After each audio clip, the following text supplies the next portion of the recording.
വളരെ ഈസി ആയിട്ട് നല്ല ഫ്ലേവറും സ്മെല്ലും ഒക്കെയുള്ള സാമ്പാർ പൊടി നമുക്ക് വീട്ടിൽ തയ്യാറാക്കാം. ഇതുപോലെ ഒരു തവണ നിങ്ങൾ പൊടിച്ച് വെച്ച് നോക്കൂ. പിന്നെ ഒരിക്കലും നിങ്ങൾ കെമിക്കൽസും പ്രിസർവേറ്റീവ്സും ഒക്കെ അടങ്ങിയിട്ടുള്ള സാമ്പാർ പൊടി കടയിൽ നിന്നും വാങ്ങിക്കുകയേ ഇല്ല. ഈ സാമ്പാർ പൊടി ചേർത്തുണ്ടാക്കുന്ന സാമ്പാറിന് നല്ലൊരു ഫ്ലേവറും സ്മെല്ലും ടേസ്റ്റും ഒക്കെയാണ്.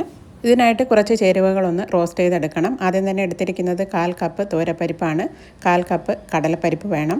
ഇനി ഇതിൻ്റെ പകുതി അളവിൽ ഉഴുന്നുപരിപ്പ് എടുത്തിട്ടുണ്ട്. പച്ചമല്ലി 1/2 കപ്പ് എടുക്കാം. 1 ടീസ്പൂൺ ഉലുവ കൂടി ഇതിലേക്ക് ചേർക്കുകയാണ്. ഇനിയും കുറച്ച് ചേരുവകൾ കൂടി ചേർക്കാനുണ്ട്. എല്ലാം കൂടി ഒരുമിച്ചല്ല റോസ്റ്റ് ചെയ്തെടുക്കുന്നത്. ഓരോന്നിൻ്റെയും റോസ്റ്റായി വരാനുള്ള ടൈം ഡിഫറൻ്റ് ആണ്. അതുകൊണ്ട് നമുക്ക് ആദ്യം ഈ പരിപ്പുകളും ഉലുവയും കൂടി റോസ്റ്റ് ചെയ്തെടുക്കാം. നല്ലപോലെ ഒന്ന് മൂത്ത് ഒരു ലൈറ്റ് ഗോൾഡൻ കളർ ആവുന്നത് വരെ വേണം ഇത് റോസ്റ്റ് ചെയ്തെടുക്കാനായിട്ട്. ഇല്ലെങ്കിൽ നമ്മുടെ സാമ്പാർ പൊടി പെട്ടെന്ന് കേട് വന്നു പോകും.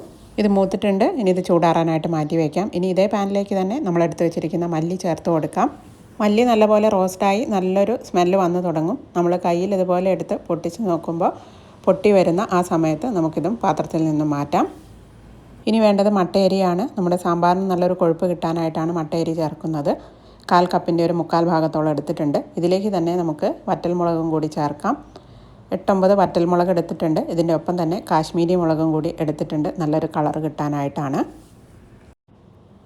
5-6 കാശ്മീരി മുളകും കൂടി ചേർക്കാം. ഇതെല്ലാം കൂടി നമുക്കൊന്ന് റോസ്റ്റ് ചെയ്തെടുക്കാം.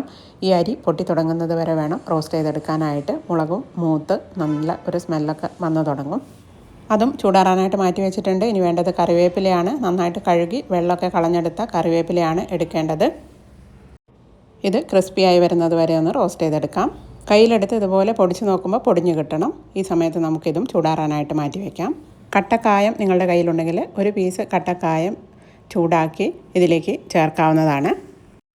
ഞാനിതിലേക്ക് കായത്തിൻ്റെ പൊടിയാണ് ചേർക്കുന്നത്. ചില സ്ഥലങ്ങളിൽ ചെറിയ ജീരകവും കുരുമുളകും ഒക്കെ ചേർക്കാറുണ്ട്.